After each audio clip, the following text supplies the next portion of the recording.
Good morning, brethren. Thank you so much for your honoring me with Pastor's Appreciation Day. I have a testimony that I'd like to share with you. I was studying this particular few days. I was studying very deeply, and I frequently see things in the spirit, whether I'm studying or not, but it happens a lot when I'm studying.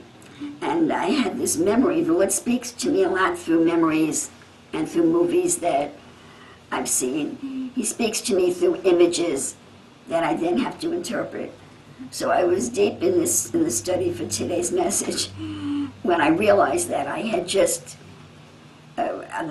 seen a scene from one of the Godfather movies. There are three parts to that. It's a trilogy, I guess, of the Godfather. And the scene that I saw were to concern not the Godfather, but the Godfather's. Marlon Brando was the elder Godfather, and his daughter. He had several sons and one daughter, and the daughter married a man that wasn't the most moral man. He pretty much married her because he wanted to get into the power and the money of the Godfather's family, and he took to beating his wife, which was the Godfather's daughter, after they were married.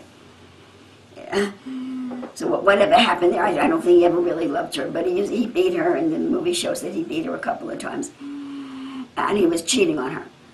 So if she dared to complain that he was cheating on her, he beat her, and there was a really bad scene. She was pregnant, and she was upset that he was going out with another woman, crying and making a scene, and she was breaking dishes, and she just couldn't bear. Well, she was dealing with the pain in an ungodly way. She was having a tantrum. So we actually took his belt off and beat this pregnant woman. So that's the kind of man that he was. Well, the scene that I saw last night was that she was home alone in the house. This is the Godfather's daughter, and her brother came. Her brother, who was the older son, the head of the family under his father, came to visit her, and she was sort of acting funny, like she had her back to him like this. So he said to her, "What's wrong?" And she said, "Nothing, nothing." And he spun her around, and there she was pregnant, and she had this big black eye. So her brother went crazy, and she's screaming, "Don't hurt him, don't hurt him, don't hurt my husband." But her brother went crazy. He got in his car, he drove into the city. He was like a lunatic, and he beat this man to a pulp. He picked up garbage pails. He caught him on the street. Picked up one of those big metal garbage pails that they used to have in the city. I don't know if they even have them today. And he was hitting him with a garbage pail. He just beat him to a pulp. And that was the memory that I had. So as I'm studying, sometimes these thoughts, they just go through my mind, and I don't pay any attention to them. I don't know how long it was after it, but I stopped when I was concentrating on it, and I said, "Lord, now why would I have a memory like that?" And of course, the name of the brother was Sonny, S-O-N-N-Y. I think a lot of families, not only Italian families, but Jewish families, they would name the oldest son Sonny, or they would call him Sonny as a nickname. So his name, he was nicknamed Sonny. He was the oldest son, and later on, or in another scene in the movie, he was going after that same man again, but his brother-in-law, who he had beaten, set him up, got him mad again. He got in the car, headed for the location again, and this time some assassins were waiting for him. So Sonny was executed, he was assassinated, and that was the end of Sonny. I believe it was two different incidents. So I said, "Lord, why would I be seeing something like that?" The way that I interpreted it last night, I started to get excited. I related it to what's going on politically. Sonny is the Son of God, talking about Jesus, and I interpreted it to mean that he was going to really beat these evil powers, rather than the powers that are operating today in this very high place, in this country, and in the whole world. They are very evil, There is no other word to express them, the truth about them, other than evil. This has nothing to do with politics or personal, nothing personal. These are evil forces, and the people that are open to them to be the vessels that express their spiritual nature are evil. There is no other word to describe it. They are involved in human trafficking, especially with very young children, torturing, beating, raping, cannibalism, satanic rituals. There's no other word to describe their activities and their nature other than evil. And it weighs very heavily on me. I spend a lot of time listening to political videos. I do my best to stay away from videos. Well, let me put it in a positive way. I do my best to get my information from videos that have a right spirit on them, because I can't be exposing myself to a spirit that will depress me. That is counterproductive. So I'm very careful who I listen to. I don't want it to be said that I'm one-sided, so I do want to hear the other side, but every time I ever listen to the other side, I cannot find any indication, zero indication that there's any integrity in them at all. Either the people speaking for these powers are evil themselves, or they're mind-controlled slaves that are just speaking their words. So we really have to win this election coming up, brethren. It's a week from Tuesday. Righteousness really has to win this election. And as I understand it, in this hour, God's righteousness is being revealed through the Republican Party. Now, that doesn't mean that every Republican politician is good, because that's not true. There are elected Republicans that are really on the other side. But the way our government is set up, either the Republicans or the Democrats have to be in power. And for God to continue to move through legal channels, and that legal channel right now is President Trump and all those that support him. They all seem to be in the Republican Party. So the Republican Party absolutely must win this election. I mean, it will be a devastating blow if we lose power in the House. Brethren, we have 3 branches to our government, for those of you that may not know that, if you're not Americans. We have the executive branch, which is the president, and then we have the Congress, which is made up of the Senate. Each state sends representatives to the Senate. And then we have another house, which is called the House of Representatives. And each state sends representatives depending upon the number of people in the state. So right now, I'm told that, well, we have a majority of 1 in the Senate, which is a very dangerous majority. But I'm told it's not likely that we would lose the Senate, but we really need more senators that are Republican. I'm told that it's the House that we're vulnerable and possibly losing the majority in the House. So right now we have a Republican control of all 3 elements of our government, and President Trump has accomplished a lot.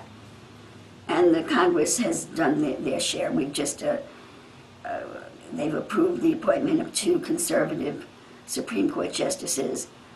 So if we lose the House, President Trump's power is going to be severely limited to continue to do the great things that he's doing. One of the great things that he's doing is beyond making America great again. You see, I grew up believing that America was a good force in the world, that we were the righteous force.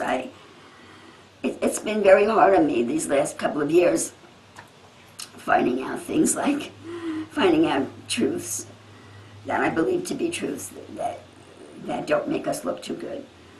But I want my country to be the hero. I want us to be a force for good in this world. We are a very powerful nation. We are a very wealthy nation. We're very big. We're big in citizens also. And President Trump, he is the leader of the free world. The American president is the leader of the free world. So we've had a lot of problems over these last years. And now we have this incredible debt. We have problems, we have serious problems, but the President of the United States is still the leader of the free world.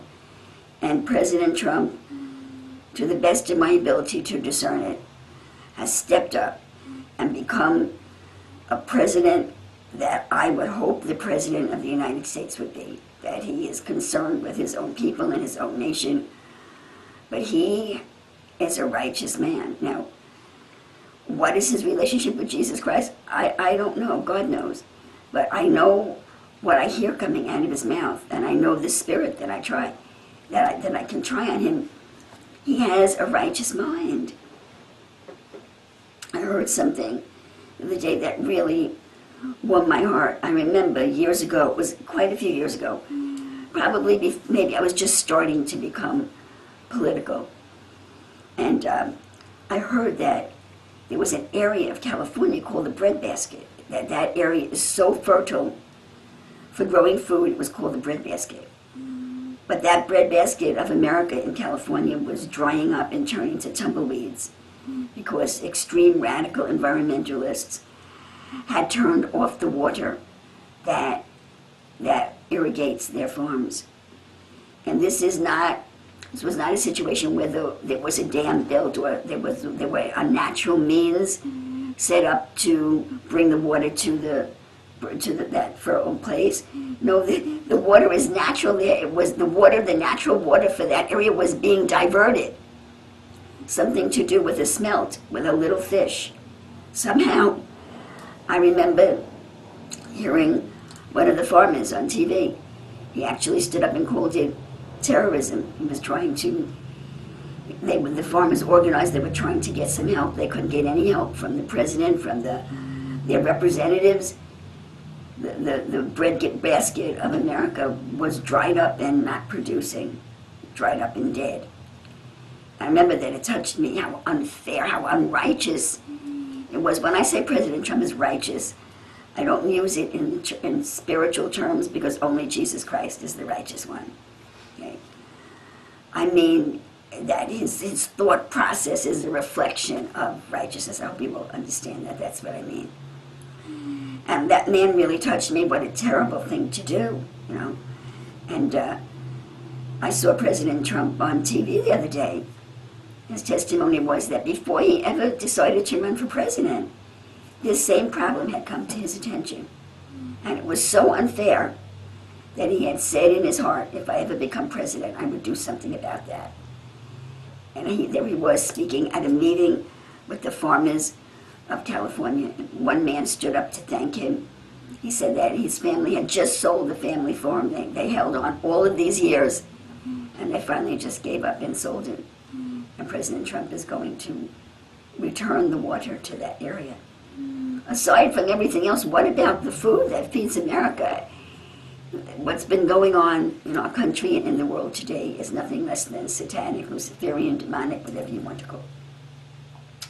So, President Trump has taken on the human trafficking worldwide. He has done what I would hope the President of the United States would do. He has said, we, this powerful nation, the United States of America, we will hunt down and destroy human trafficking wherever we find it. He did that through an executive order. From what I understand, thousands of pedophiles are in jail. Not big names, but thousands of pedophiles have been jailed all over the world. And that, I don't know whether it's hundreds or thousands, but many, they found children in cages that have been set free. The victims of human trafficking have been set free. But what has not happened yet is that the people at the top who are orchestrating the whole thing have not been arrested yet. Everybody's hoping that once we get a larger majority in the House and in the Senate, that President Trump is going to start arresting these people. There are all kinds of signs. I understand 500 billion, 500 million or 500 billion. The two I get mixed up with the two.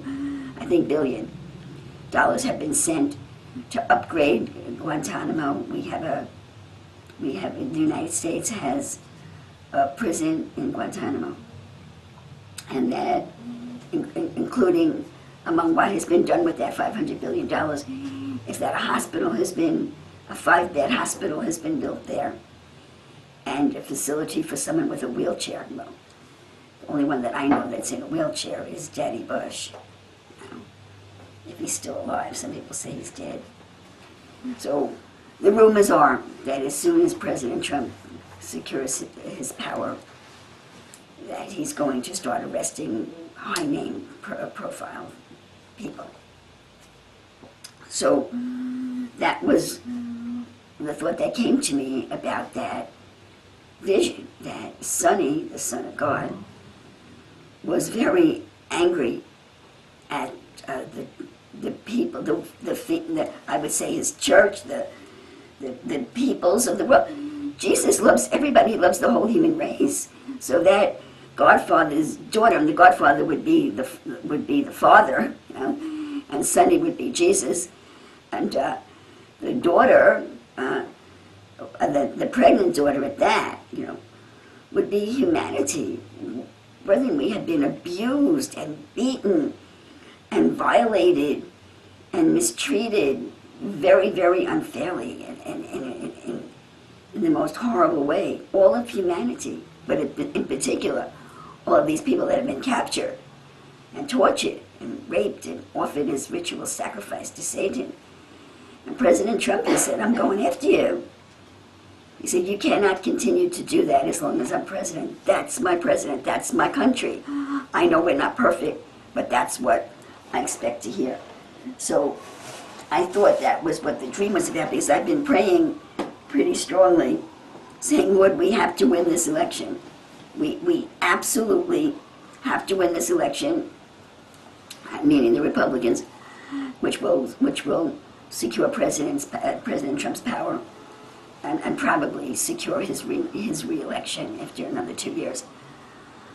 And the Republicans absolutely have to win this election, and I refuse to accept anything other than us winning it, because you brought us this far.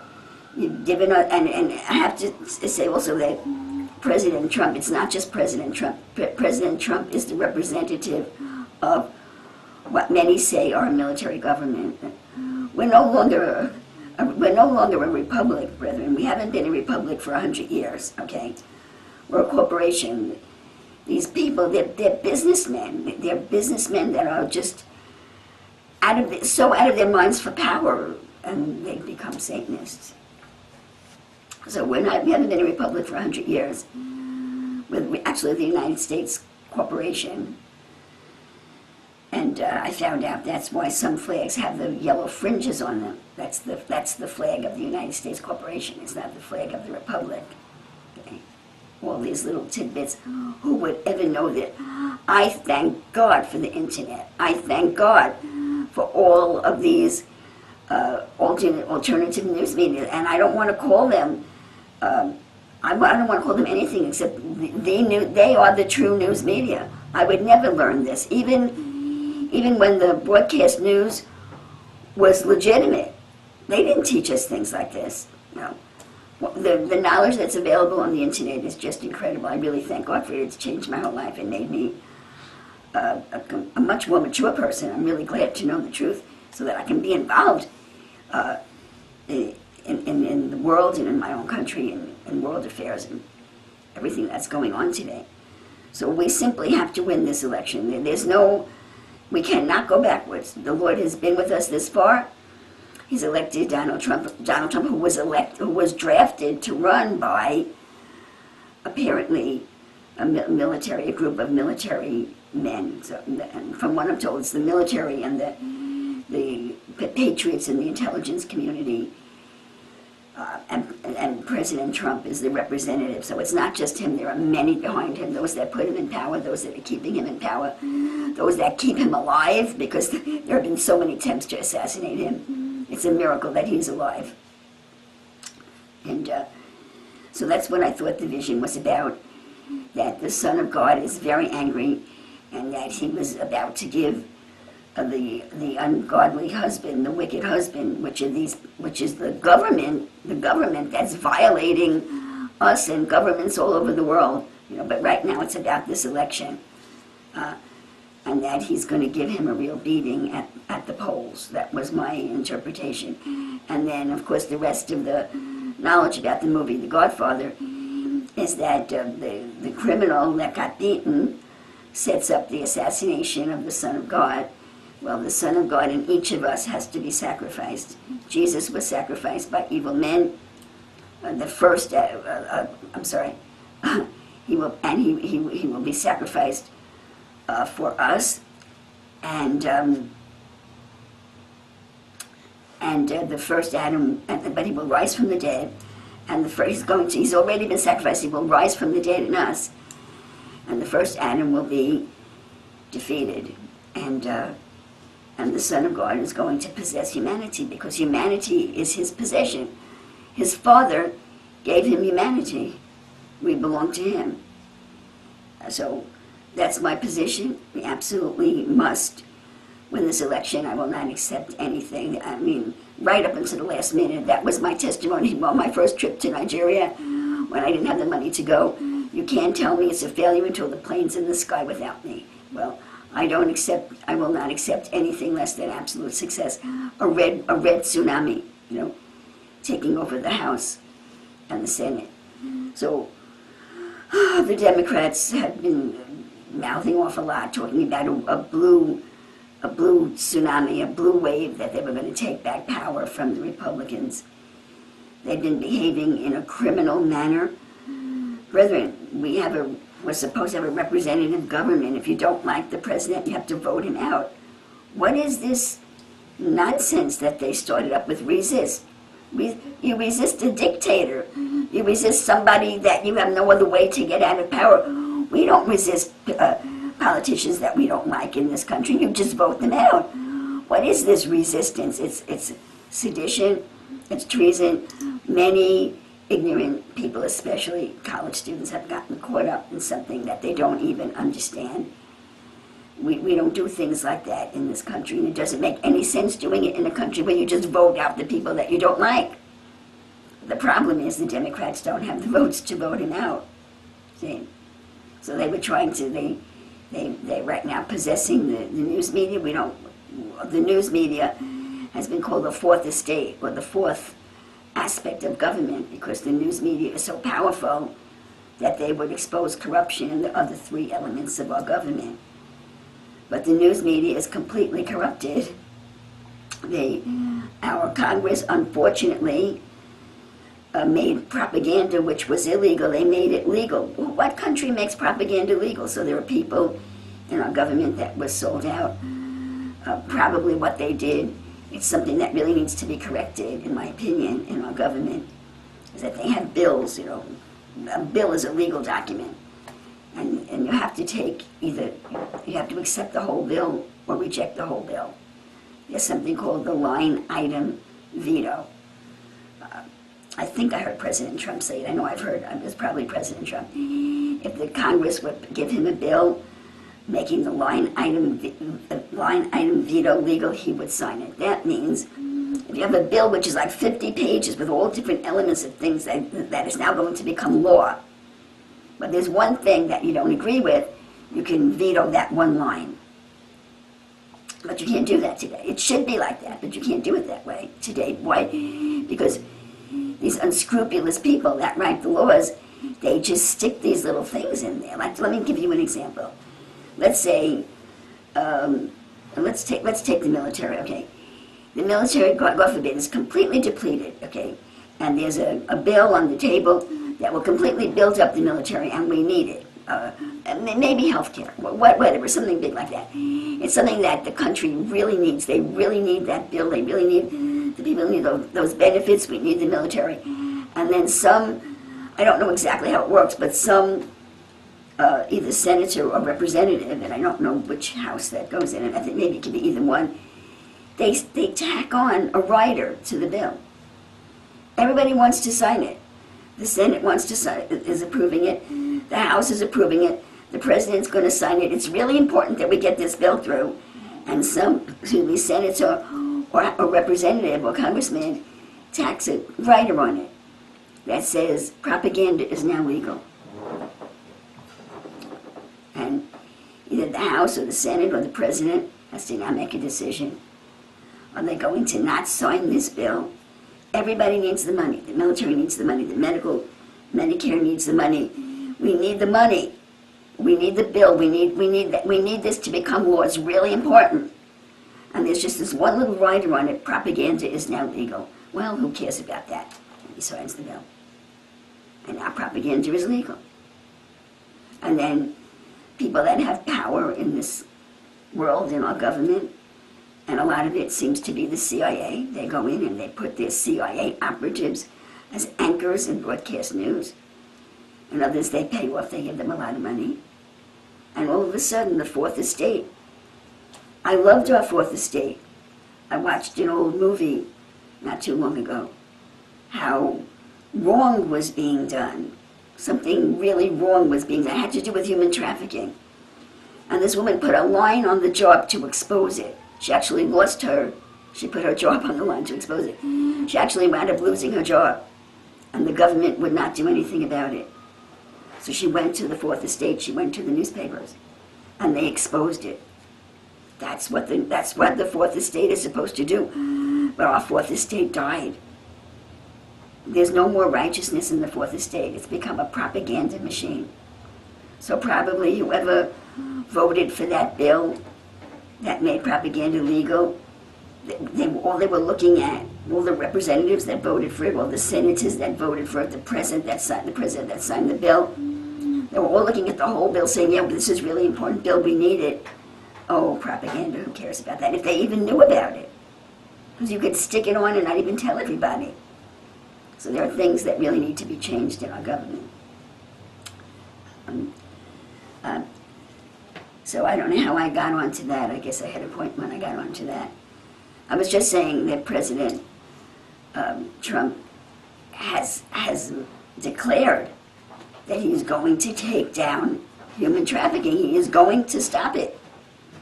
He's gone after a lot of the people that are involved in it, and he's doing it economically. He's frozen their bank accounts and taken their assets, millions of dollars, because he's declared them. He has proof that they're criminals in human trafficking. He's taken all their money, so they can't function. So anyway, I don't know how I got onto that, but anyway, that was my vision. So I got all excited. Because I was standing in faith that the Lord would not let us down, that he elected President Trump. He's raised up patriots all through our government that drafted President Trump, that are keeping him alive and supporting him. I mean, the Lord wouldn't fail us now. So when I got this vision, I got very excited and believed that the Lord had communicated to me that I know that we will win the election. So I was telling you that initially the Democrats were lying to everybody through the poisonous mainstream media. Okay, that's what I was starting to tell you. That they're not a Fourth Estate anymore. They're just an arm, a propaganda arm of the Democratic government. And basically, brethren, they're all why did I say prostitutes? They're all spiritual prostitutes. They're communists. It's communist. This is communism trying to take over our country, okay, in a sneaky way, and the whole world. They want world communism. So I lost it again. The reason I was telling you all this. I got it back and I lost it again.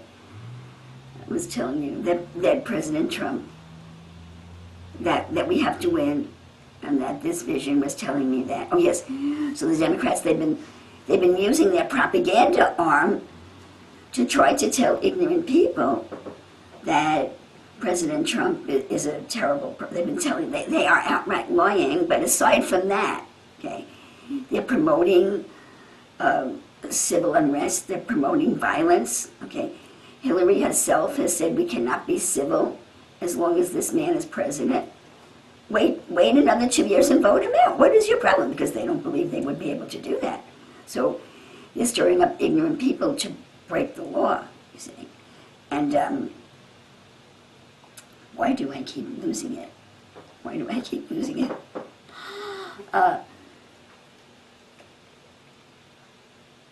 Why do I keep losing? The point that I'm trying to make, it must be very important.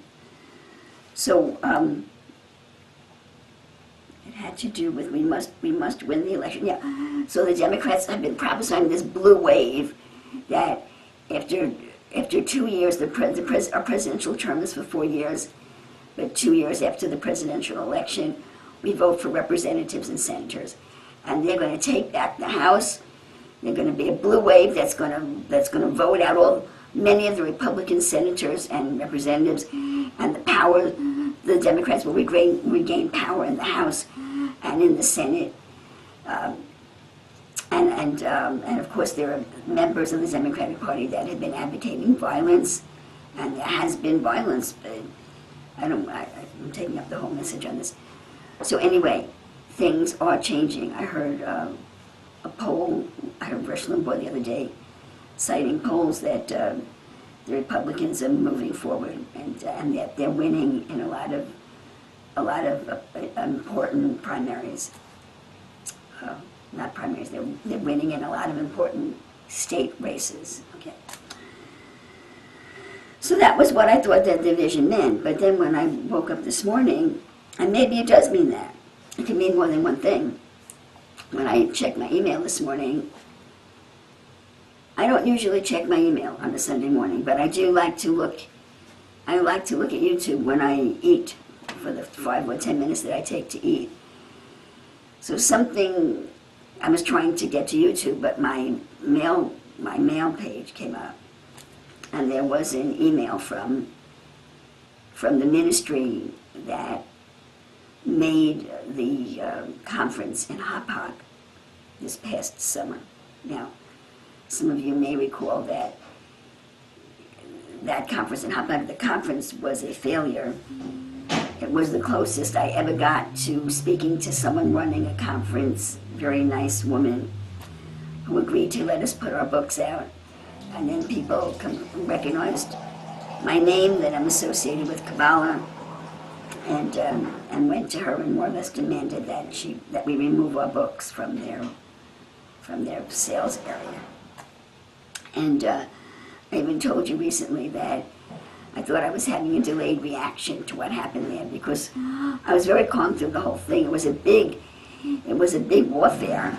That conference was a big warfare in multiple areas. It was a miracle that we actually got the table to put our books out, and then we went out to dinner, and by the time we got back, the books were gone, and people were angry at me, and there were like 4 people had gone to Jeannie, who was running the conference, and told her that whatever words they told her, that my word was not of God. You know. But then on the positive side, we sat at the table with Dr. Lake, who probably riled everybody up to do that.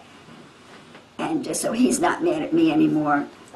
But I got a very bad reputation. And there was one man that I met him in the elevator, and he had a very, very strange spirit on him. It wasn't until weeks later that I realized he was frightened. That what I perceived on him initially, I didn't know what it was. He was frightened. And then there was L.A. Marzulli, who's all into these, all into UFOs and way out stuff, and I thought maybe he would listen to me. And I tapped him at that conference in Hauppauge and said, "Can I talk to you about this? Something that you said. I have in addition to that doctrine, can I talk to you?" And he said, "See me tomorrow on the bus trip," and then he didn't show up on the bus trip. Did he really not go on the bus trip to avoid me? I don't know. I would rather not believe that. Jeannie said he wasn't feeling well. Then we saw L.A. Marzulli at this conference in Oklahoma, and he recognized me, and he didn't want to talk to me. He did not want anything to do with me. So they're all afraid of me. Actually, in Oklahoma, I was sitting in the breakfast room with Tony, having breakfast, and I wanted to get something else to eat. There was a big buffet there, and I got up and I just was walking to get something to eat, and I looked up and I was headed right for L.A. Marzulli, and he saw me before I saw him, or we saw each other at the same time. He saw me coming, and just as I was about to almost walk into him, he turned around and called to his wife, and he didn't even want to look at me. He didn't want any chance counter with me. He didn't want to talk to me, and I felt his, I said to the Lord, I thought it was hostility towards me, but maybe it was just fear. I guess everybody's afraid of me. It's just amazing. Just amazing to me, but that is the case. They're all afraid of me. So the woman that ran that conference, she doesn't seem to be afraid of me. She told me she seemed to be able to separate my work from me. At least that's how it appeared to me. Because she said to me, why don't you just change the name of your ministry? People don't like Kabbalah. She personally didn't appear to be afraid of me. So their conference was a failure, if you remember, and there were all kinds of curses that were hitting them. You may also remember that there were two women in my development that one has a strong spirit of witchcraft. She's the one that stopped me on the road, that I got into her van, that threw me out of her van. But she managed to touch me several times, and I got sick after she touched me. And she threw me out of her van because I didn't believe in the rapture and whatever else she wanted to talk to me about. So there are two women that are in rebellion. They can't find a church that they like, so now they're going around saying no more churches and whatever. The one of them is, I believe she has a strong spirit of witchcraft. I believe she's a Christian. I believe she loves Jesus, but she has a strong spirit of witchcraft and she's not delivered. So she stopped me on the road because she wanted information about that conference. I should have never gotten in her van. She was the first one, apparently, that told Jeannie that I was into Kabbalah, which is witchcraft. You know? And then Dr. Lake and the whole conference found out that I was into Kabbalah, which is witchcraft. They're all terrified. And then there's nothing I could say to them. There are 4 kinds of Kabbalah. They're not believing anything. Okay. So this conference was a failure, and very heavy curses hit it. One such curse being, and it's been all over me this morning after I got that email, there was a van, or it was a truck that actually drove into the wall of the hotel that the conference was taking place. Do you remember that? Yeah. So there were very heavy curses hitting it. Were those curses, why were those curses my neighbors, or the one neighbor that's really into witchcraft? The other neighbor, she's not into witchcraft. She's just a very vain person filled with pride and rebellion. But the one that's now latched onto her, she has a spirit of witchcraft. I actually became ill after. This is the second time this has happened to me, that I got that close to someone with a spirit of witchcraft. And an infirmity that I already had got much worse. So, and this woman that has all the witchcraft, she turned against Jeannie. I don't really know why. The two of them were all excited, my two neighbors, and I met them at a volunteers meeting with the Jeannie running the conference, and the two of them were there, and I was there, and they were all excited. They actually asked me if I wanted to share a room with them in the hotel so that we didn't have to travel back and forth every night. And then all of a sudden they weren't going. So I'm not sure what happened. I'm not really sure what happened. But the question is, well, Jeannie had said to me during the conference, what happened to them? They didn't even show up. So I don't know what happened to them. My first guess was that they thought as a volunteer they'd get in without paying, but that was just a guess. They were all gung-ho and excited about going. I hope nobody's sleeping on me. Am I really that bored? You're not sleeping, right? Okay. I don't know why they didn't go, but Jeannie was saying, oh, why didn't they show up? So, where did the curses come from? Did the curses come from these women? Or were the curses there because the Lord was bringing us in and we almost made a connection there? I don't know where the curses came from. See? But I had spoken to Jeannie, and she, I don't know whether it was to her credit or stupidity, I don't know. She was being very friendly to me. She was rejecting my material, but being very friendly to me. And I told her, maybe it was Susan, I told her at the time, I don't know, if I was convinced that somebody was writing witchcraft doctrine, I wouldn't befriend them.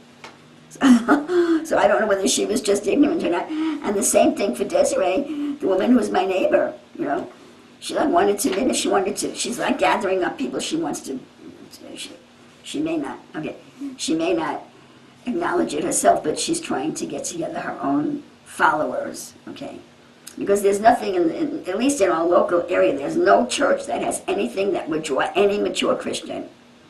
So she's trying to get people to follow her. So, I don't know. Like I said, if I thought somebody was writing witchcraft doctrine, I would not want to be friendly with them. I would not want them in this ministry.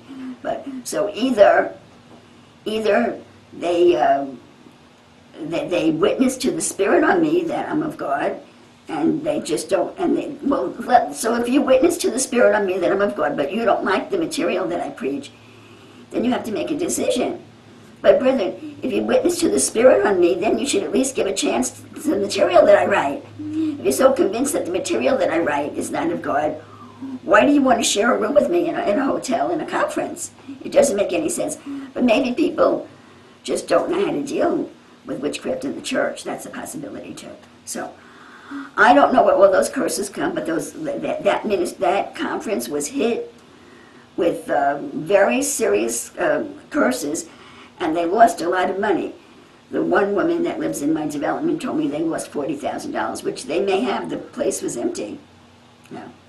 Or except for the fact that they gave away a lot of free seats for people to come in. No. So, Jeannie told me at that conference, being very friendly to me, that they lost all this money and they were going to have to come back to Long Island. I don't really understand how the sales end of it works, but apparently the hotel had set aside a certain amount of rooms, assuming people attending the conference would take those rooms. So the rooms, and then at the last minute they couldn't rent them, so the rooms were left empty. So the people running the conference had somehow, either they owed them this money. I don't really understand how it works, but she said they had to come back because they owed them because of those rooms that weren't rented. So they were going to have a conference. I guess they would have a conference at a time where the hotel didn't expect the rooms to be rented. Somehow they had to make up for the rooms that were not rented. I don't really understand the deal. So in the meantime, brethren, you may remember that I had met the one woman. She stopped me as I was walking on the road, okay? And this is terrible. I forgot my point. Yes, and I gave you that whole testimony about what happened. But after that, I had written an email. I wrote an email to the woman who runs the conference. And I said to her, this is what happened. So-and-so met me on the road. She was asking all these questions. And she told me, that's right, she told me, the woman in my development told me that you don't know anything about deliverance and you don't know anything about demons. And then I said to her, is this true? Do you realize that that truck that hit the wall of the hotel, that was a curse? If you don't know that, or if you don't know how to deal with the curses, that's pretty strong to throw a curse that's going to make a truck crash into the wall of the hotel that you're having the conference, so that the traffic was bottled up, so that the people coming out from the city couldn't get to your conference.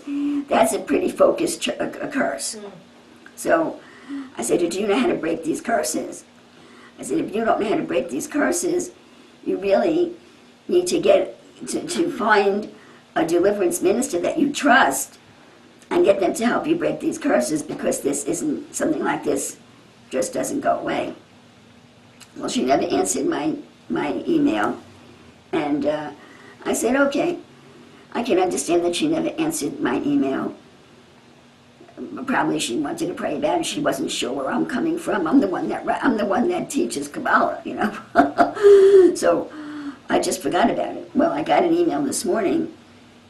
Was a mass mailing that was going out saying, we're coming back to Long Island and we're going to have the most intensive deliverance conference that we've ever seen, something like that. She really put it up. So they're having a deliverance conference. So I think that she took my advice.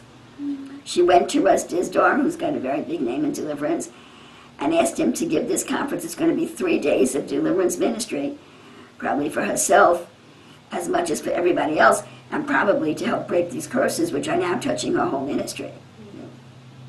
So I think I got very happy that she took my advice anyway. And I wondered if that vision that I saw, or that memory, which was a vision, it could have had to do with the election, but it also could have to do with Jesus breaking the curses on this ministry. And who knows, maybe brother, I just don't give up. Sometimes I should give up, and I just never give up. What am I talking about? Nobody's going to acknowledge this ministry until the Lord Jesus touches them, okay? I can advertise it from morning until night, okay? I can meet people, send books, do anything I want. The only persons that are going to acknowledge the anointing here will be the people that Jesus touches. And it's just as simple as that. And I accept it, and I thank God for what we have here. And that's the way it is for now. So this man, Russ Dizdar, he was supposed to be preaching at that conference, but he didn't make it because he broke a leg or something like that. So what does this mean? So they're coming back to Long Island. They're doing a deliverance conference, which I intend to go to. The email said it's going to be a very small conference. So if you want to go, you need to put your name on the list now. Probably they're going to make it very small just to use up those rooms that they owe to the hotel, something like that. Or she understands that there's not a big crowd on Long Island. There's not a big Christian crowd on Long Island that goes to conferences, so maybe that's why it's going to be very small. So I felt good about that she took my advice, and I felt good that they're coming back, and maybe Russ Dizdar, maybe he's the one that I'm supposed to meet. Brethren, listen, God has everything under control, and there's a time and a place for everything. And there's this big breakthrough coming politically. There are going to be people arrested. President Trump is breaking up. But then this Satanism and Luciferianism has to be exposed. The American people have to open their eyes. They have to stop sleeping and face the evil that is confronting us. They have to face the truth about that they've been raped and butchered and bludgeoned by the broadcast media, by the mainstream media, okay? And so this has to happen, and in the spirit there has to be a breakthrough also. It's all, what happens in the spirit, what happens in the natural is all mixed together, brethren. And at some point, as the Lord moves forward, because the Lord is in control of this whole thing, as the Lord moves forward to break the power of evil, what's going on over this world, which includes abortion, by the way. We went to see Gosnell, the movie that's in the movie theaters right now on abortion, which really got me all fired up over that. All of this evil, it has to come down, brethren. So Jesus is not going to take down one thing and not another. The Satanism is coming down, the Luciferianism is coming down, abortion is coming down, which is outright murder. It's just, we actually saw a picture in that movie of an ultra scan of the fetus. We could see its heart beating, and you could see the needle go in, they inject right into the heart, the beating heart of the fetus, and somehow they don't think that this is murder, because it's insanity, okay? All of this has to come down, and somehow integrated with all of this coming down, okay, also has to come down the inability to recognize the truth on the message that we have to preach here, okay? As the power of God comes in to break up all of this wickedness, the spirit of truth is going to come in, and it's largely in America and wherever else people are touched, but it's largely in America, but maybe not, what do I know? Wherever there are people that have the potential to respond to this word, they're going to start waking up. And before that time comes, nobody's going to be able to recognize it. And that's just the bottom way that it is. So sometimes it's very difficult. You heard all of the testimonies for Pastor's Appreciation Day, the truth that comes forth here, the revelation, the wisdom. It is just life-changing. It changes my life every day. It is life-changing. So how come nobody wants to hear it? It's not time. It's not time, because the revelation that comes down here is associated with the exposure of the sin nature. And apparently the people have to be prepared to receive it. or something bad will happen rather than something good as a result of it. So every time something happens in my life that's new, like now I'm going to be going to a conference with Russ Dizdar, which I saw him years ago and really liked him, and then somehow he's never been invited to the conferences that I've been to. And last year he didn't show up because his leg was broken. Maybe I'm going to get to meet Russ Dizdar, or maybe something is going to come out of this. Yeah. Maybe yes and maybe no, but that's my inability to ever give up. No matter how I think I'm giving up, I never give up. But in any event, I'm positive. I'm happy that she took my advice. I'm happy that she's coming back. I hope that that God will do something positive between us, because I really do like her. And her husband is okay.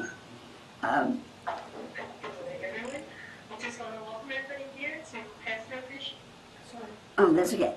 And he's just quiet. You know, she's the one that's the personality in the ministry. But he seems very nice too.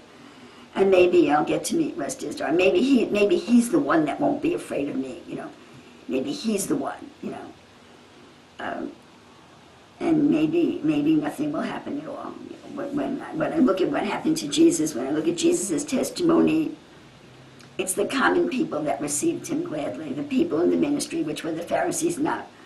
Well, there was, you know, there were a couple of Pharisees that did receive him.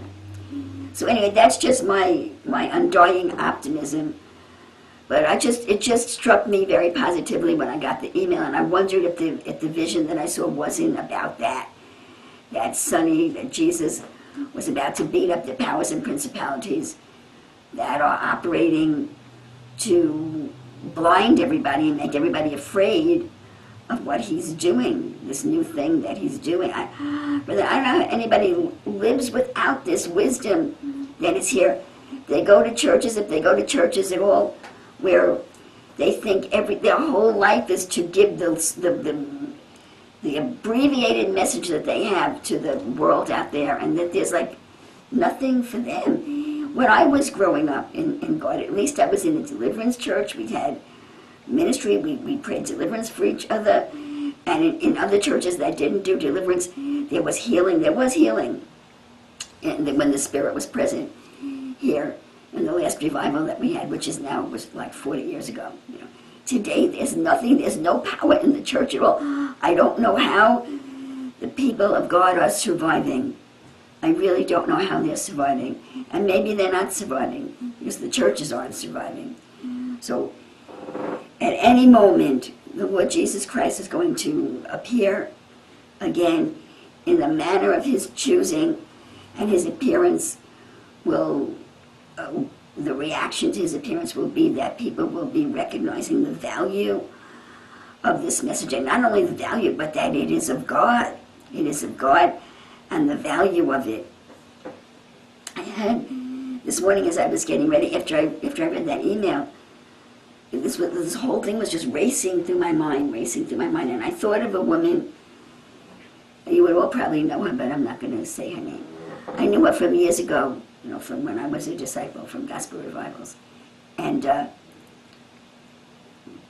maybe that's what happened also. I was working on the message that I'm probably not going to preach today, or I'm just going to preach a little part of it anyway. And I wound up looking something in the alternate translation of the Old Testament, and the verse that I was looking for, I copied it and pasted it into my notes, and it basically said, and God delivered, or will deliver you from the burning building. You know, it was the alternate translation of Amos, and God delivered you, or will deliver you from the burning building. So I remembered this woman, that she had this dream. She's a very prophetic woman. The anointing is so thick on her, and I remember she was the one that, I wasn't always this spiritual, you know. She's the one that God moved through her at least twice to really help me. Very spiritual woman.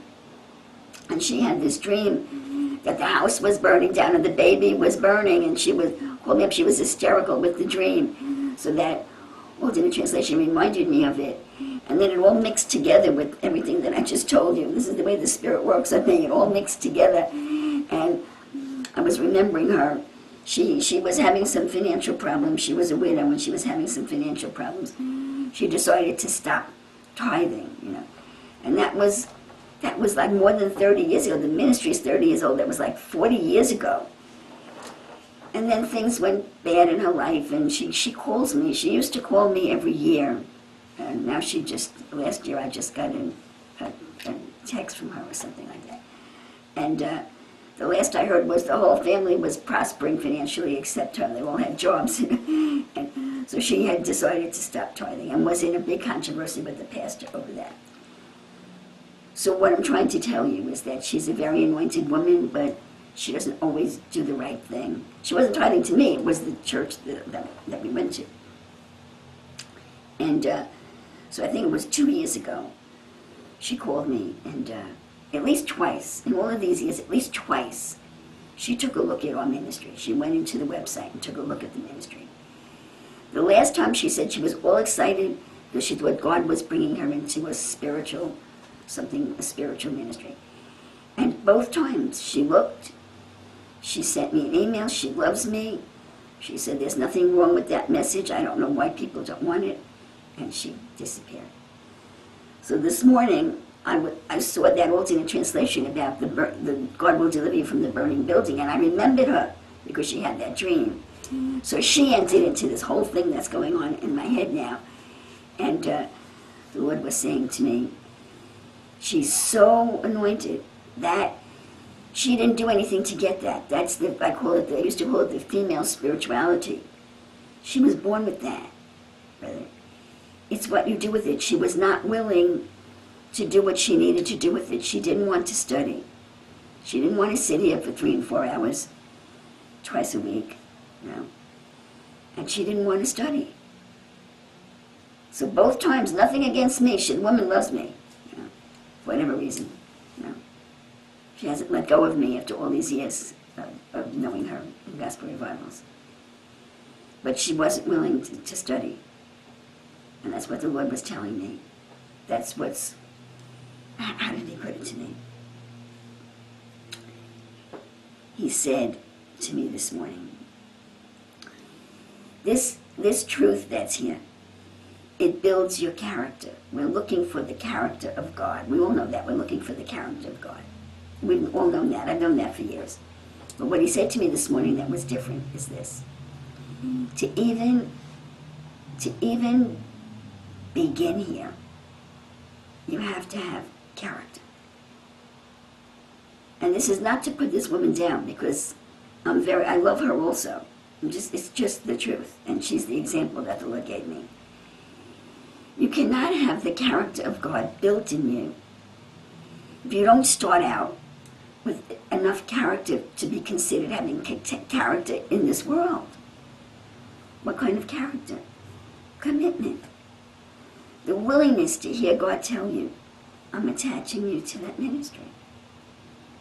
3, 4 hours, sometimes, not too much lately. I've gone to 5 hours.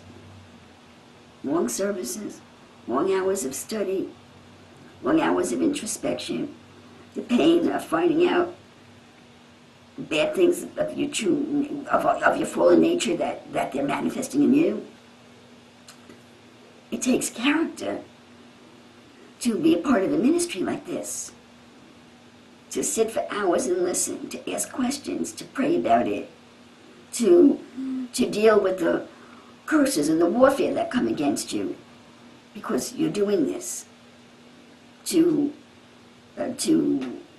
submit to an authority, because there's a lot of rebellion in the church today. It takes character to even get through the door here. That's what the Lord was telling me this morning. It's the character, because the first Adam is good and bad. So it's the people that have character even in the first Adam that will come here and acquire the character of God. So all those people out there, God's people, they don't want to sit here for 3, 4 hours. They don't want to look at their own motives. You know. They don't want to tithe. You know. They don't want to make a commitment. They don't want to have to keep their word. You know. That's what the Lord said to me this morning. That's the problem in my church. The character of the people is very poor. So the question is, what is he going to do about it? Is he going to reject them and go to another people, non-Christian peoples that have character, and convince them of Christ? Or is he going to do something is he going to bring a hardship on them, which will result in their developing character? Because, brethren, when hardship falls on you, one of two things happen. Either you find some character and you overcome, or you die. You can die spiritually, mentally, emotionally. You know? Either you overcome or you don't overcome. And if you overcome, it builds your character. So, I guess that's the Lord's way of telling me that judgment is coming on the church, and that it has to come on the church because there's no character in the church. They don't have any character. You know?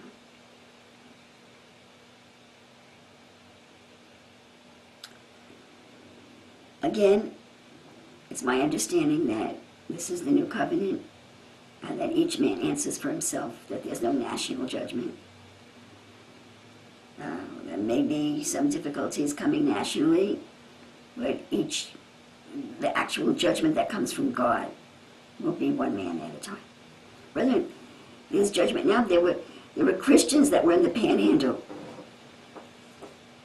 That hurricane has wrecked them. And a lot of people are saying it was geoengineered. Michael too, geoengineered. By horror. Headed right for Texas and Florida have been the hardest hit by hurricanes.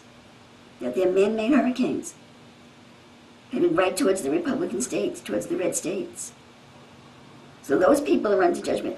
The Christians in those areas are under judgment right now. How are they going to deal with it?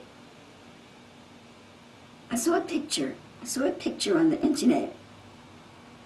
I think it was Florida. I think it was the Panhandle, but I'm not sure. Total devastation. Wrecked houses everywhere on the water.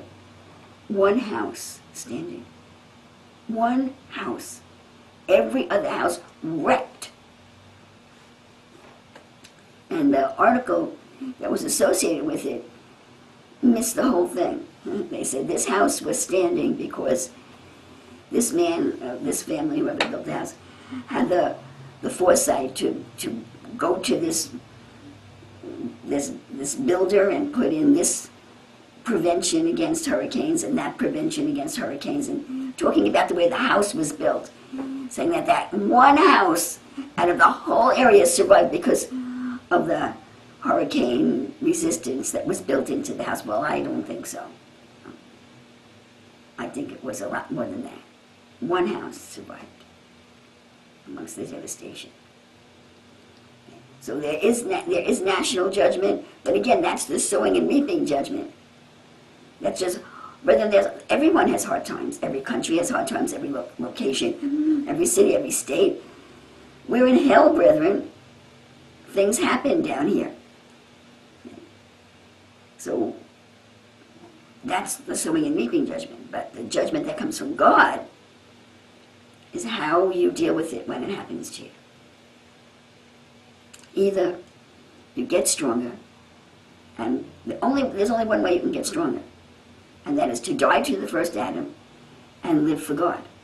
And the closer you get for God, okay, the more your character is built. So either you cry out to God, and your character gets built, and you overcome, or you walk away from Him, and you're spiritually dying. There's only two options. So the judgment is already here. Thousands, millions of Christians having hard times for various reasons. So at some point, the Lord is saying, at some point, There is going to appear on the horizon, like Elijah said, I see a cloud. It looks like rain is coming. It's all happening now. But at some point in the not too distant future, there is going to be a spiritual uprising, which will arise out of increased character. See? That will be looking for the kind of wisdom and power that's here. But you see, you cannot, I don't know if I made myself clear, everything that's here, it's like fruit growing on a tree. You have to reach up and take it off of the tree. So if you're not willing to sit here for 3 or 4 hours, if you're not willing to make the commitment, if you're not willing to do everything you need to do to remain here, for God to not remove you from here, if you don't have the character that will make that kind of commitment, even if you recognize the value here, you can't partake of it. So there's very little character in the church today. And very little faith in the church today. Because we found out that the truth, what is the truth about faith? The truth about faith is that faith, the word that's translated faith in the New Testament really means to trust God. The word that really means faith, and at the moment I forgot what the other word was, one word, belief. The word that means belief, okay, it has to do with the conviction of God, of Christ in you. Christ in you. Can you hear his voice? Do you obey him when you hear him? But Hebrews says, don't do what the Hebrew children did in the wilderness. When you hear the voice of God, don't rebel. Don't do what they did in the provocation and they were wiped out in the wilderness. That whole crew that came out of Egypt, they all died in the wilderness. It was only the next generation, was the generation born in the wilderness that went into the promised land. Don't challenge God in the day of provocation. Do what he tells you to do. See? So, is that conviction in your heart? You're afraid to talk to me?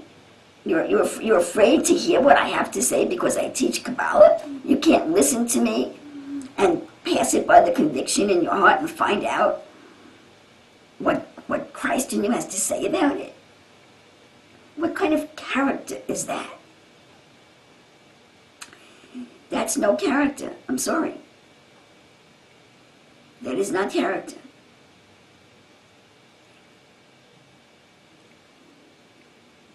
That's what God is saying.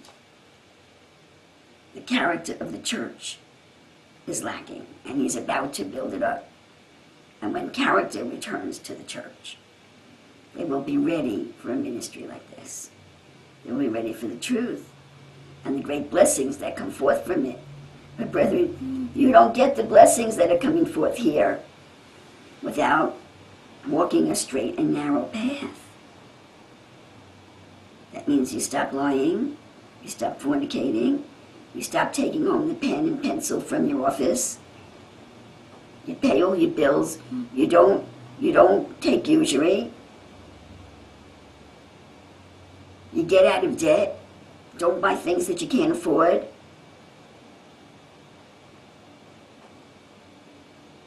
You have to start living the right life, the character that will produce the right life. That's not the character of Christ Jesus. I grew up with that. I'm old enough to remember what that was like. People don't live like that today. My parents, my father was always my father, wanted a car. They didn't buy that car until they were able to pay cash. And they weren't rich people. They saved their money until they could afford to buy a car. They don't live like that today. People don't live like that today. You want to beat out the sowing and reaping judgment? That needs to be your goal. If you're not in a position right now that you can't buy a car outright, then you need to be admitting that it's not the ideal way. It's not God's best for you. That's not what God wants for you. I want to tell you, God hates paying interest. He hates it. Why does God hate paying interest? It is a cesspool. The financial problems of this country are based upon interest being charged by the central banks. Interest is evil. You might have to use it if you have no choice at this time. Right now, what are we talking about? Being convicted of the truth that paying interest opposes everything that God would have for you in your life. So, who's willing to accept this? That's Old Testament character. That's in the law. See? But they want the healing, and they want the deliverance, and they want the job, and they want the prosperity. They don't want to make the commitment. Can't be. That's why they're out there, and we're in here. But it's going to change. In God's timing, it has to change, because God's church has to stand up, because President Trump only has another 6 years. See? So, I guess my testimony turned into a message today.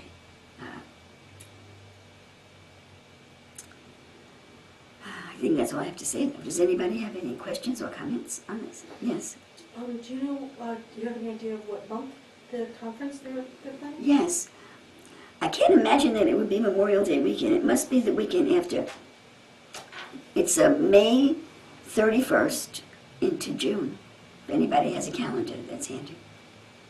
It's the weekend after. The weekend after Memorial Day, which is a dead weekend, so they're giving the hotel business that weekend. Yeah. I do highly recommend it. Anybody that would, the people here in New York, I surely recommend it.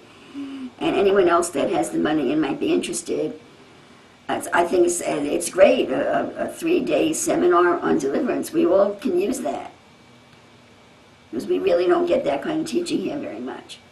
So I highly recommend it if you're interested. And of course, I'd always love to see you anyway. Okay, brothers, does anybody have anything to say? Nothing. So it's, I should be able to preach something. Okay, let's take a 10-minute break, and I will try to preach at least part of the message that I spent 2 days preparing for you.